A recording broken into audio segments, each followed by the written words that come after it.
ô prodige de la terre.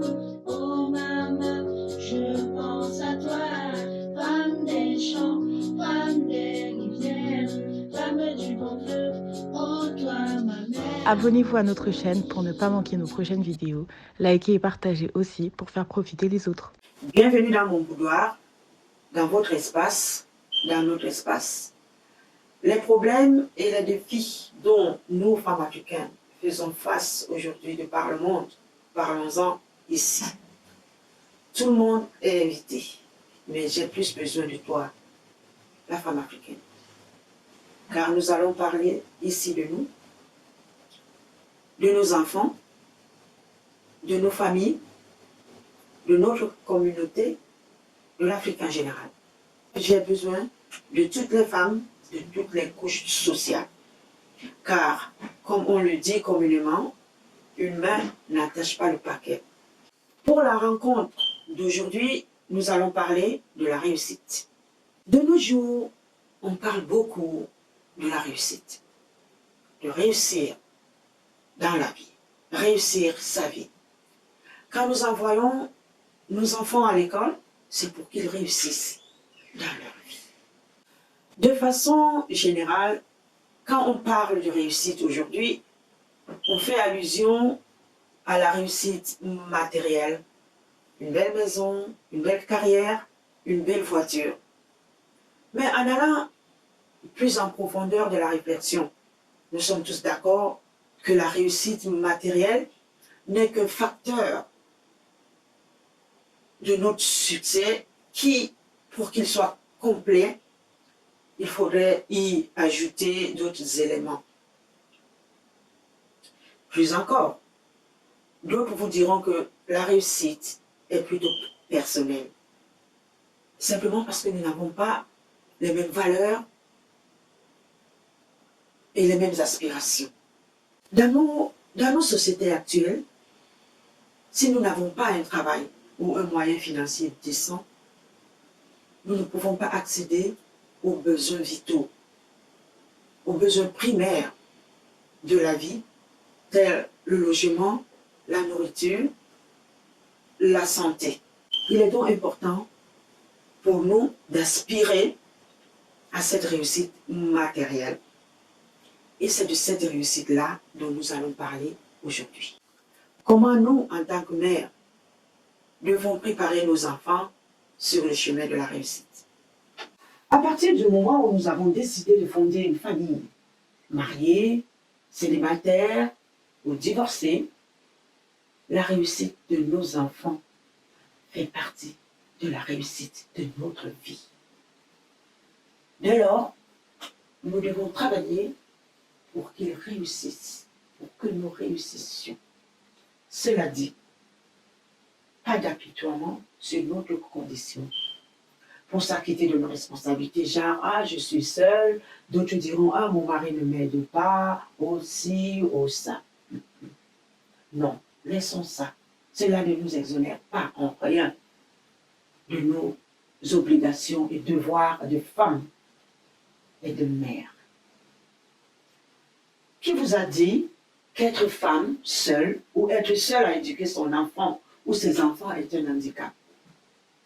Ça met un peu plus de pression, oui, sur nous. Mais l'amour qu'on y met autour compense tout. Que dirons-nous des handicapés physiques, des malvoyants ou des sourds-muets? J'en connais qui sont mères et qui s'en sortent plutôt bien. Évitons d'intégrer dans notre vie des concepts bien pensés par d'autres pour nous aligner. Je sais, ce n'est pas facile, mais c'est tout simplement l'un des défis de notre vie. Affrontons notre destin avec courage. Il est à nous de porter. Aidons nos enfants à définir et atteindre leur vision professionnelle avec succès. Nos enfants prendront le relais, ils passeront à leur tour à leurs enfants, et ainsi de suite. Notre communauté sera et demeurera forte et prospère, car la chaîne de réussite, sera en constant renouvellement. La démarche serait, pour nous parents, de donner à notre enfant le goût de l'apprentissage dès leur bas âge. Et au fur et à mesure qu'on évolue, déceler ses potentialités. Demander par la suite à notre enfant ce qu'il voudrait faire dans la vie. Peut-être quelque part, il a déjà la passion pour quelque chose.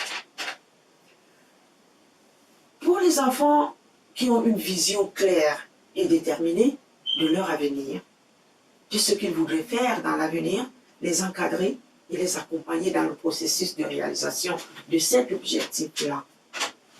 Pour ceux qui cherchent encore leur voie, les assister à la découvrir en les aidant à repérer les domaines dans lesquels ils ont des potentialités et en discuter avec eux.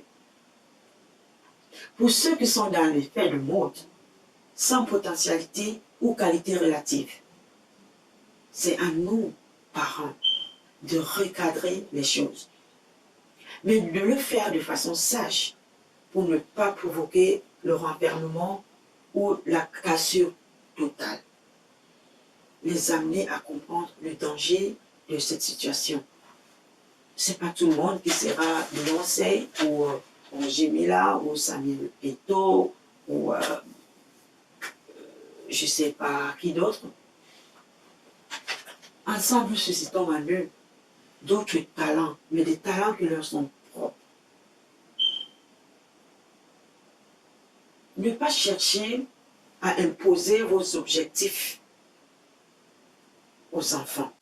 Souvent, c'est parce que c'est des choses qu'on n'a pas pu faire nous-mêmes et qu'on espère que nos enfants vont faire à notre place. Ou alors, on voudrait que nos enfants fassent, ou notre enfant fasse comme l'autre. Ceci amène à l'échec.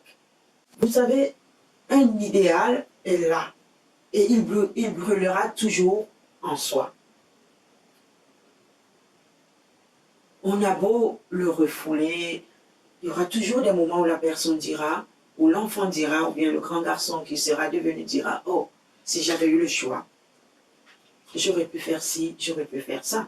Moi, par exemple, je voulais travailler dans la police, j'adorais m'habiller, avoir des armes qui prennent par-ci, monter des ânes, des galons et tout. J'admirais ça et j'admire encore. Je n'ai pas pu le faire. Ce n'est pas la faute de mes parents. Je fais quelque chose d'autre qui me plaît. Mais ceci dit, j'ai toujours dans mon cœur cette idée que je n'ai pas pu faire ce que j'aurais voulu faire en premier. Et il m'arrive des fois de me dire, de nos jours encore, oh, si je pouvais faire du volontariat. Je sais, de nos jours, dans le climat économique actuel, on ne fait pas souvent ce qu'on veut ou ce qu'on aimerait faire. On va plutôt vers des domaines qui emploient le plus parce qu'il faut subvenir à nos besoins. Mais reconnaissons quand même que quelque part, je ne sais pas si c'est consciemment ou inconsciemment, mais on a fini par s'approprier certains boulots en se disant que ça c'est pour moi, ça c'est pour les autres. Et on a tendance à orienter nos enfants vers ce chemin-là. Nos enfants doivent poursuivre leurs objectifs basés sur les potentialités. Il faut qu'ils aillent au bout de leurs ambitions et nous devons les aider. Au risque de me répéter, définissons les objectifs avec nos enfants et mettons les moyens pour les aider à les atteindre. L'idéal doit être personnel, pas celui du voisin, pas celui de la cousine, pas celui du grand-père. Dans la plupart des cas, ce genre d'attitude est l'effet de jalousie et d'envie. Cela nous entraîne plutôt vers l'échec. En encourageant et en soutenant nos enfants, on ne fera que produire des êtres accomplis. À partir du moment où un enfant a défini son objectif, il faut tout mettre en place pour qu'il l'atteigne. Il faut lui donner les moyens, c'est-à-dire la formation qui passe par l'éducation et si besoin, un soutien scolaire. Ensuite, créer une dynamique positive autour de lui, l'encourageant pour soutenir le moral et lui donnant l'amour pour la sécurité. Ceci va stimuler l'esprit fonceur qui est en lui.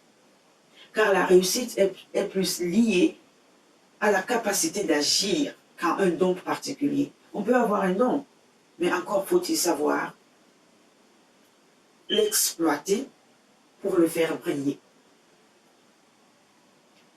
Il faut dire à nos enfants, il faut dire à notre enfant qu'on ne brûle pas les étapes de la réussite. On y accède étape par étape. C'est comme les escaliers. Et il faut qu'il sache que le succès arrivera en son temps. On ne saura jamais à quelle distance il se trouve de nous, mais nous sommes d'accord qu'il arrive toujours si nous travaillons dur et avec persistance.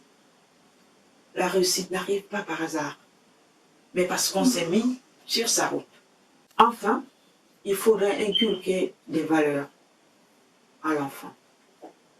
De nos jours, la mode est de réussir par tous les moyens. Tous les coups sont permis. C'est faux. C'est faux. C'est archi faux. La réussite par le vol, l'escroquerie, les détournements et le crime, en général, n'est pas louable et ne produira jamais de succès, de résultats renouvelables. Cette façon de faire tue la société et ses valeurs. La solution de facilité mène rarement au succès de toutes les façons. Il faut que nos enfants comprennent que la réussite, ce n'est que par le travail.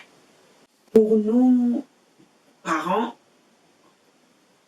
il faut qu'on reconnaisse les limites de nos enfants pour ne pas créer tout simplement la destruction, l'échec total.